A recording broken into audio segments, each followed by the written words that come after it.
Saudaraku, sebuah keberuntungan mengiringi kemenangan dramatis Arsenal saat mengalahkan Leicester City dengan skor 4-2 di Stadion Emirates pada Sabtu 28 September 2024 malam. Terlepas dalam laga pekan ke-6 Liga Inggris, Arsenal hampir saja gagal mengamankan 3 poin kandang.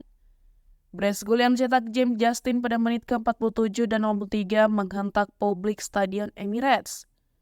Dua gol tak terduga yang diciptakan bek kanan Leicester City itu pun membuat laga kembali imbang 2-2. Berbagai peluang emas pun secara beruntun diciptakan Arsenal, entah lewat Bukayo Saka, Kai Havertz hingga Declan Rice. Ketika laga memasuki babak tambahan pada paruh kedua, Dwi Fortuna akhirnya memihak ke Arsenal. Pada menit ke-94, Arsenal sukses mencetak gol yang membuatnya unggul lagi atas Leicester City.